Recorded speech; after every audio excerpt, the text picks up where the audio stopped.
Have you ever wondered why the silent treatment feels so loud? Why that seemingly casual remark from a colleague leaves you feeling unsettled? Well, you've stumbled upon the complex world of passive aggressiveness. Let's dive into the world of Jane and John, two colleagues who work at a tech startup. Jane, a project manager, often finds herself on the receiving end of John's passive-aggressive comments. John, a software developer, often feels overlooked and underappreciated, and instead of expressing his feelings directly, he resorts to veiled comments and subtle sabotage. For instance, when Jane asks John for updates on a project, John often responds with comments like, "I'm sure you could find someone more competent to do this," or "I'm just surprised you're asking me."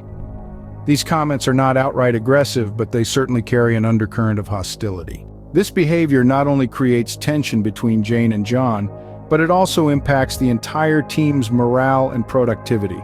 The stress of dealing with John's passive aggressiveness results in Jane feeling constantly on edge, leading to a decline in her performance and overall job satisfaction.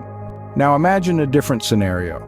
Let's consider the case of Lily and Mark, two friends who live together. Lily often feels frustrated with Mark's lackadaisical attitude towards house chores. Instead of addressing her feelings directly, she resorts to leaving sticky notes around the house with messages like, "Someone forgot to take out the trash," or "Dishes don't wash themselves." While these notes may seem harmless at first, over time they create an environment of resentment and tension. Mark feels constantly criticized and unappreciated, while Lily feels unheard and frustrated. This passive-aggressive communication not only strains their friendship but also creates an uncomfortable living environment. So what's the lesson here?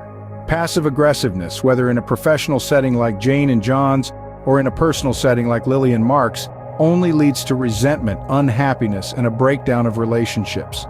It stifles open communication, breeds mistrust, and disrupts harmony. In summary, passive aggressiveness is a destructive communication strategy that can damage relationships, impact productivity, and create a hostile environment. Instead of resorting to veiled hostility, consider adopting open, honest, and assertive communication. By doing so, you not only prevent misunderstandings, but also foster a healthier, happier, and more successful personal and professional life. So, the next time you find yourself tempted to leave a sticky note or make a veiled comment, remember Jane, John, Lily, and Mark. Remember the tension, the resentment, and the unhappiness. And choose a different path. Choose open communication, choose understanding, choose respect. And there you have it, a deep dive into the downside of passive aggressiveness. Stay tuned for more insightful discussions on the intricacies of human behavior.